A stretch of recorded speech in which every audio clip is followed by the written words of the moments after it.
रुक जाइए। ओके जयंत, मैं आपके पास आ रहा हूं पहले, फिर अनुप्रिया, उसके बाद मैं एनालिसिस करूंगा अपने एक्सपर्ट्स के साथ। जयंत, आपको पता होगा तेजस्वी यादव ने आज नीतीश कुमार को फिर से बच्चा कहा। उन्होंने कहा कि तुम्हारे माता पिता मुख्यमंत्री रहे, पहले क्या था, हमने तुम्हें साथ लिया लेकिन तुम ठीक नहीं कर रहे थे इसलिए छोड़ दिया। बच्चा बार बार बोल रहे थे। तेजस्वी यादव गलती कर रहे हैं क्या एसआईआर का मुद्दा उठा के? नीतीश जी कह रहे हैं बच्चे हो। देखिए, नीतीश जी बड़े हैं, इसमें कहाँ कोई दो मत है, और लालू प्रसाद जी के साथी और सहयोगी भी रहे हैं, इसमें भी कोई शक व शुबा नहीं है।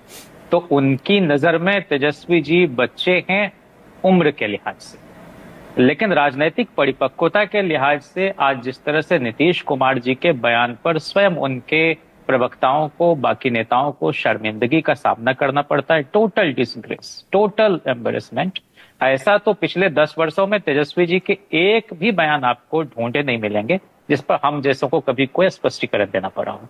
और एसआईआर का जहां तक मामला है, स्पष्ट है कि नीतीश जी के कौन से बयान पर शर्मिंदगी हुई है? जेडीयू को या एनडीए को? कौन सा बयान है? नहीं, लगातार जिस तरह की उनकी देह भाषा है, उनकी भाव भंगिमा है। अच्छा, खुद आप उनकी पार्टी की, अच्छा ठीक, खुद उनकी पार्टी की मंत्री, महिला मंत्री, वह भी असहज हो जाती हैं जब वो इस तरह की बातें करते हैं। खैर, मैं तो दूसरी बात कह रहा हूं कि तेजस्वी यादव जी 2 बार उप मुख्यमंत्री और 2 बार से नेता प्रतिपक्ष की भूमिका निभा रहे हैं, और नेता प्रतिपक्ष एक संवैधानिक दायित्व के निर्वहन में जो कुछ उनसे अपेक्षा की जाती है वो कर रहे हैं सदन में और सदन के बाहर भी। तो उनको इस तरह से बिलिटिल करना एक मुख्यमंत्री से उम्मीद नहीं की जाती है।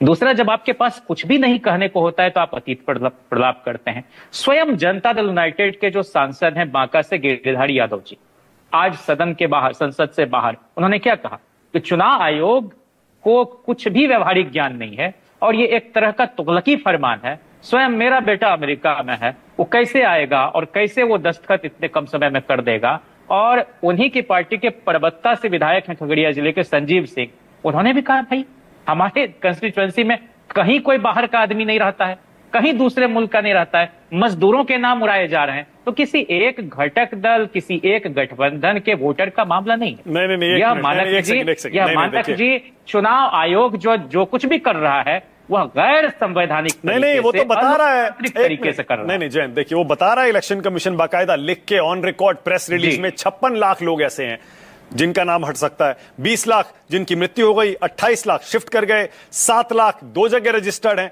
और 1 लाख मिल ही नहीं रहे। 56 लाख अच्छा खासा आंकड़ा होता है भाई। अगर आप मान लें 9 करोड़ वोटर हैं, उनमें से 56 लाख बहुत अच्छा आंकड़ा है। अगर इतने नाम हटते हैं या गलत पाए जाते हैं तो इलेक्शन कमीशन का ये सारा जो ये प्रक्रिया है ये सही साबित होती है। हमारा कहना है मानक जी, हमारी पार्टी का, आज तेजस्वी जी ने प्रेस कॉन्फ्रेंस करके सब कुछ कैटेगोरिकली मीडिया के सामने रखा। हाँ। कि जब 25 जनवरी 2025 को आपने एक फौरी तौर पर जो सूची जारी की थी, संशोधित वोटर लिस्ट की, अपडेट की, उसमें 18 लाख मृत मतदाता आपको नहीं मिले थे, और इतने समय में आपने बिना बीएलओ के हर घर गए हुए गिन लिया कि 18,66,869 लोग मर गए। कहां से आप आंकड़ा लाते हैं? और अभी तो चल ही रहा है। और हमने तो कहा था आपको कि रोज आप जो है अपडेट कीजिए। आप डिजिटल मीडिया की बात कर रहे हैं, क्यों नहीं आपने वो डेटा दिया? खुद मेरे घर पर बताइए, हम इतना कॉन्शियस आदमी हैं, हमारा पूरा परिवार शिक्षित है सब तरह से, पिताजी भी शिक्षक रहे, वो भी चुनावी प्रक्रिया का हिस्सा कभी रहे हैं। वहां हमने पावती रसीद दे ही नहीं रहा है। चुनाव आयोग तो कह रहा है कि 2 आपको फॉर्म दिया जाएगा। हाँ। एक ही फॉर्म, वो बीएलओ नहीं गया है, हमारे घर पर भी नहीं, बहुत सारे एमपी एमएलए के घर पर नहीं गया है। तो चुनाव आयोग जो कुछ भी कर रहा है, सीधा मैं आपके सामने आरोप लगा रहा हूं, और वाजिब आरोप है कि भारतीय जनता पार्टी के साथ इसका सीधा आंतरिक गठजोड़ है। और इसीलिए, और उसके मुख्य चुनाव आयोग के निर्वाचन नियुक्ति में भी आप देख लीजिए ना। अच्छा, भाजपा से ही है, कैबिनेट मंत्री होंगे, भाजपा से ही है, जेडीयू से नहीं है। इस प्रक्रिया का संबंध जेडीयू से नहीं है। किस प्रक्रिया का? आपने कहा ना एसआईआर का सीधा संबंध, ये जो आरोप आप लगा रहे हैं भाजपा पर लगा रहे हैं, जेडीयू पर नहीं है ये आरोप। हम नहीं, तो जदयू तो खुद प्रताड़ित महसूस कर रहा है। उनके तो 2, एक एमपी एक एमएलए की बात कर रहा हूं, और ऐसे बहुत सारे लोग हैं। अच्छा ठीक है, ओके, अब जो आप पर आरोप है उसका भी जवाब दे दीजिए। एक बात कहने की मुझे अनुमति दीजिए। हाँ। कि हमारे नेता रघुवंश बाबू कहते थे कि लोकतंत्र हमने अब्राहम लिंकन से नहीं सीखा है, हम लिच्छवी गणराज्य हमारे बिहार में ही आता है। हाँ। और हम जानते हैं कि कैसे लोकतंत्र को सीधा चलाया जाता है। हाँ। हम सजग और सतर्क लोग हैं। हाँ। और इसलिए ये जितना भी कुतर्क पेश करेंगे, बिहार की जनता यह समझती है कि हमारे नाम जानबूझ के उड़ाए जा रहे हैं। सरकार को जनता चुनती है। पहली बार ठीक है, ओके, ऑलराइट, ओके, ओके, एक सेकंड। अब जो बीजेपी का और जेडीयू का आरोप है उसका भी जवाब लगे हाथों दे दीजिए। आप इलीगल इमिग्रेंट्स को बचाना चाह रहे हैं, एक स्टैंड क्यों नहीं लेते आप कि जो घुसपैठिए हैं उनका नाम हटना चाहिए? कम से कम एक प्रिंसिपल स्टैंड तो लीजिए, कह दीजिए जो गलत है उसको हटा दीजिए।